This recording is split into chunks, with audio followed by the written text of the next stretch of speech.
किसी पे जबरदस्ती अपनी भाषा थोपना और भाषा नहीं बोल पाने पे मारना, ये गलत बात है। इस पे राहुल गांधी को बोलना चाहिए। छत्रपति शिवाजी महाराज को अपना आदर्श कौन मानता है?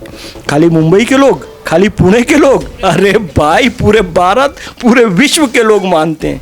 फ्रेंच बोलने वाला भी, इंग्लिश बोलने वाला भी, जर्मन बोलने वाला भी शिवाजी की कहानी सुनता है तो कहता है मेरे आदर्श छत्रपति शिवाजी महाराज है। बाला साहब ठाकरे ने जो टक्कर ली थी ना करीम लाला, जो बड़ा गैंगस्टर था, वरदराजन मुदलियार, हाजी मस्तान, इनका नाम सुन के लोग कांपने लगते थे। बाला साहब ठाकरे ने इन लोगों से टक्कर ली थी, इनको धूल चटा दी थी। और ये राज ठाकरे क्या कर रहे हैं? वो बेचारा रेहड़ी वाला जा रहा है, उसको 2 थप्पड़ मार दिया।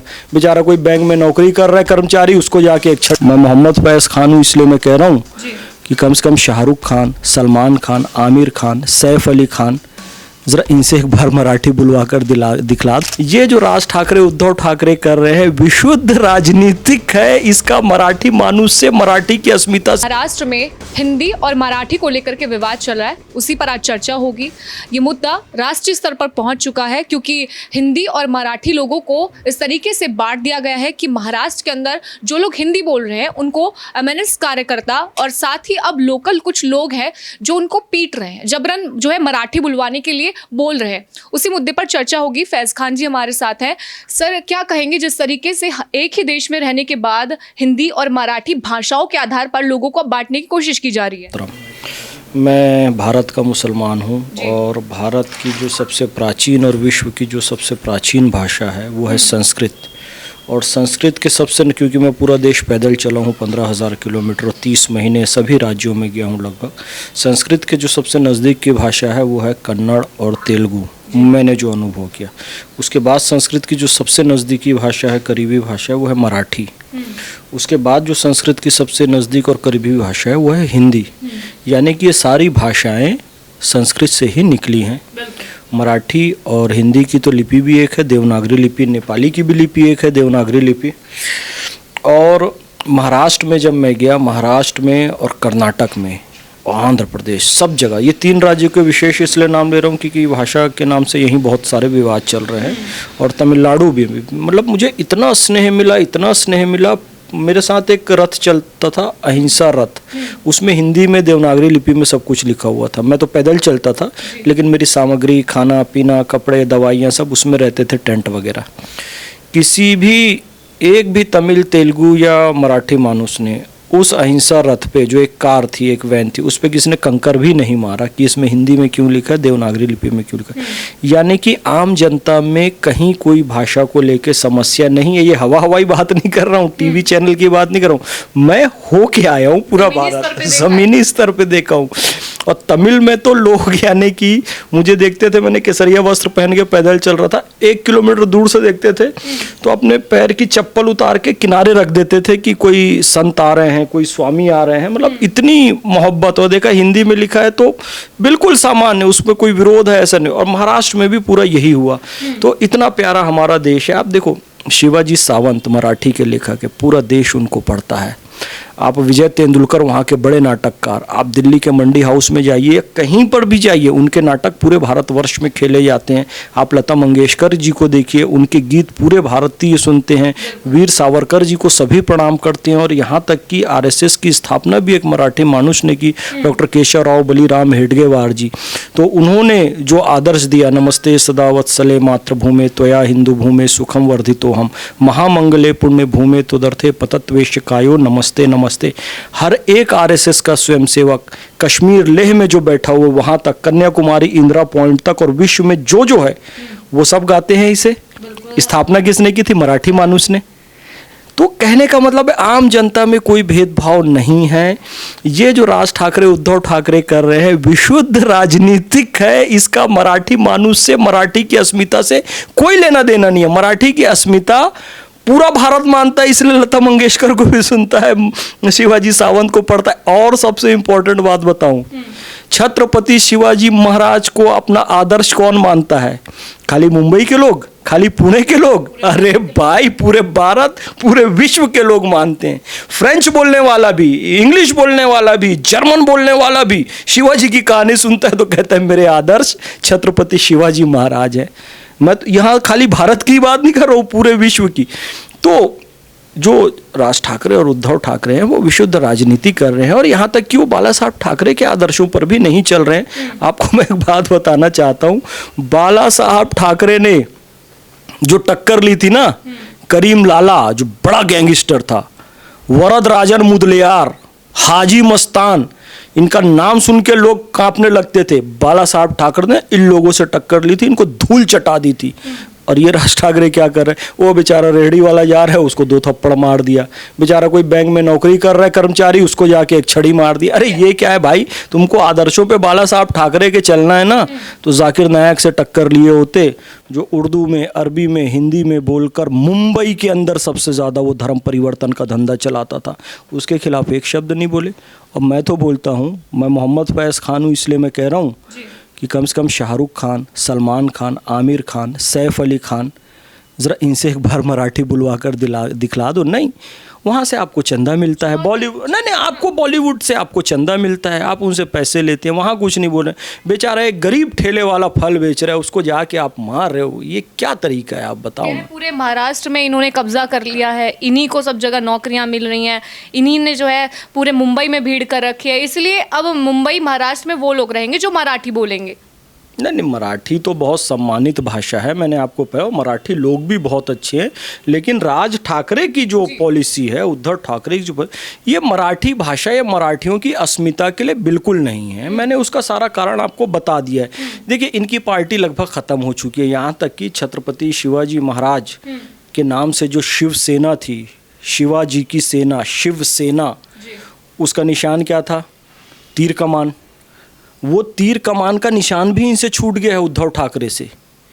अब ये महाराष्ट्र नवनिर्माण सेना बनाए अलग, बाला साहब ठाकरे से अलग होकर, इनको भी कोई पूछता वूछता नहीं है, तीर कमान का निशान भी छूट गया। तो अब राजनीति कैसे चमकाएं? राजनीति चमकाने का ये तरीका है, ये मुद्दा बनाया गया है ताकि लोगों को बांटा जाए। अरे भाई, जो मुंबई से सबसे बड़ा खिलाड़ी निकला मराठी मानुष, सचिन तेंदुलकर ना, क्रिकेट का, उसी महाराष्ट्र से सबसे बड़ी गायिका निकली लता मंगेशकर, पूरे विश्व की सबसे बड़ी गायिका मैं कहता हूँ, मराठी मानुष ना। कहाँ मराठी पीछे आप बताओ? हर जगह नौकरियों में, सरकारी नौकरियों में, प्राइवेट नौकरियों में, बिजनेस में, हर जगह मराठी मानुष है। और रही बात मुंबई की, मुंबई मेल्टिंग पॉट कल्चर है, भारत की बहुसंस्कृति का केंद्र है, भारत ही नहीं विश्व की बहुसंस्कृति का केंद्र है, क्योंकि आपको वहाँ पर इंग्लैंड के बिजनेसमैन भी मिल जाएंगे, अमेरिका के बिजनेसमैन भी मिल जाएंगे, गल्फ के अरबी बिजनेसमैन भी आपको मिल जाएंगे, भारत में कश्मीर के जो बिजनेसमैन है वो भी मिल जाएंगे, गुजरात के भी बिजनेसमैन आपको वहाँ पर मिल जाएंगे, बंगाल के भी बिजनेसमैन और दक्षिण भारत के भी बिजनेसमैन। पूरे विश्व को जो जोड़ने का काम करता है वो मुंबई करती है, तो वहाँ तो पूरे विश्व के लोग आएंगे ही। भाई, मुंबा देवी का सम्मान करते हुए ही मुंबई, पहले बॉम्बे कहते थे, मुंबई नाम किया गया ना, आमची मुंबई, जय जय महाराष्ट्र माझा, गर्जा महाराष्ट्र माझा। तो इसका तो सभी सम्मान करते हैं और करना भी चाहिए। और मैं बाकी लोगों से भी कहना चाहता हूँ कि भाई, आप भाऊ बोल दोगे और आई बोल दोगे तो दिक्कत क्या है? माई बोलो चाहे आई बोलो, बात तो एक ही है ना, है? भाई बोलो चाहे भाऊ बोलो, बात तो एक ही है ना। तो आप भाऊ और आई बोल दो, इतना ही चाहिए। आई प्रणाम कर दो, भाऊ नमस्ते कर दो, हो गई मराठी। इतना ही तो चाहते हैं ना, तो कर दो ना। आप जैसे, आप कहाँ से हैं बताइए? आप दिल्ली से हैं, चलिए दिल्ली की तो बात अलग है। अब जैसे हमें छत्तीसगढ़ से, कोई बुंदेलखंड से है, कोई बघेलखंड से है, कोई भोजपुर से है, कोई तमिलनाडु से है, कोई महाराष्ट्र से, कोई कहीं से है, ठीक है। अब आप भोजपुरी का व्यक्ति कितनी इंग्लिश बोले, कुछ भी बोले, बड़ा साहब बन जाए, अमेरिका सेटल हो जाए, वो जब भोजपुरी का कोई गीत सुनता है, छठी मैया, कोई बड़ा कंसर्ट चलता रहे, माइकल जैक्सन का चलते रहे, बीच में रिमिक्स के लिए भोजपुरी की अगर 2 लाइन भी डाल दी गई ना तो वो उठ के नाचने लग जाएगा। क्यों नाचने लग जाएगा? यार, भाषा से जुड़ाव होता है अपना। मैं छत्तीसगढ़ से हूँ, मैं दुनिया के बड़े बड़े कंसर्ट में बैठा हूँ और बीच में अचानक कोई आमा पान के पतरी करेला पान के दोना वो झूपत झूपत आबे दाई मोरे अंगना हो, हम खड़े होकर नाचने लग जाते हैं। क्यों? क्योंकि छत्तीसगढ़ी से जुड़ाव है, वहीं पैदा हुए, तो भाषा से तो जुड़ाव होना ही चाहिए, ये तो अच्छी बात है। तो यदि महाराष्ट्र और महाराष्ट्रियंस का और मराठी से जुड़ाव है तो नेचुरल है, तो वहाँ पे जो लोग जाते हैं उनको उस भाषा का सम्मान करना चाहिए, सीख भी लेना चाहिए। करते भी हैं और सीखते भी हैं, लेकिन जो नहीं बोल पाते, जो सक्षम नहीं है, जो पढ़े लिखे नहीं है, तो कहीं ना कहीं वो नहीं बोल पाते, तो कहीं ना कहीं देखा भी जा रहा है कि उनसे जबरदस्ती बुलवाने के लिए उनको पीटा जा रहा है। वो गलत है, वो बिल्कुल गलत बात है। आप छोटे बेचारे रेहड़ी पटरी वालों को पीटे, जबरदस्ती भाषा कहें, आप जाके उनसे प्रेम से भी बात कर सकते हैं। आप प्रेम से बात करेंगे, मैंने कहा ना। अच्छा, अब एक कौम होती है मारवाड़ी कौम जो होती है ना, उनको 6 महीने, आप पूरा मुंबई पूरा महाराष्ट्र खोज लो, एक भी मारवाड़ी के साथ ये समस्या नहीं है कि इसको मराठी नहीं आती है। क्यों? मारवाड़ी पूरी दुनिया में कहीं भी जाएगा 6 महीने के अंदर स्पेन में रहकर स्पेनिश उससे अच्छी बोलने लग जाएगा विद इन 6 मंथ। तमिलनाडु में मैं गया, ऐसे फ्लुएंट तमिल बोल रहे हैं मारवाड़ी लोग कि भाई तमिल शर्मा जाए। वैसे ही तेलुगु, वैसे ही महाराष्ट्र। तो यदि आपको लंबे समय तक किसी क्षेत्र में रहना है तो वहाँ की भाषा आपको इसलिए भी सीखनी है, आपका बिजनेस उसी से चलेगा भाई। तमिलनाडु के गांव में आप दुकान खोलोगे तो भैया वहाँ तो तमिल ही ग्राहक आएंगे, तमिल में कन्वेंस नहीं कर पाओगे, वो बोलेगा कुछ और वो बोलेगा भाई, तेलुगु में बोलेगा भाई पप्पू चाहिए। अब पप्पू तुम समझोगे राहुल गांधी, और पप्पू का मतलब तेलुगु में होता है दाल। तो तुमको समझना पड़ेगा ना, यहाँ का पप्पू यादव और पप्पू और राहुल गांधी सोच के जाओगे, बोलेगा यार कोई कांग्रेसी होगा, बोलेगा जरूर है मेरे नेता का मजाक उड़ा रहे। अरे नहीं भैया, तेलुगु में दाल को पप्पू कहते हैं। तो जहाँ आपको बिजनेस करना है, जहाँ काम करना है, जहाँ नौकरी करनी है, लंबे समय तक आपको रहना है, 6 महीना, साल भर, 2 साल, 5 साल, 10 साल, तो वहाँ की भाषा आपको सीखनी चाहिए। केवल उनके सम्मान के लिए नहीं, सम्मान के लिए भी सीखो, पर आपका बिजनेस ही तभी चलेगा, ये भी बात है।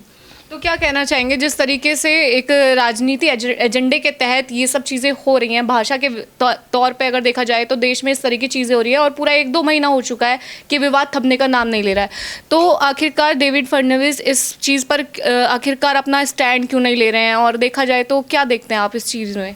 नहीं, ये तो देवेंद्र फडणवीस जी से आपको जाकर सवाल पूछना चाहिए, वो स्टैंड क्यों नहीं ले रहे हैं। क्योंकि देखिए, मैं एक सामाजिक कार्यकर्ता हूँ, मैं कांग्रेस का या बीजेपी का प्रवक्ता नहीं हूँ। मैं एक सामाजिक समरसता और देश की एकता अखंडता के लिए काम करता हूँ, और मैंने वो सारी चीज़ें आपको बता दी है।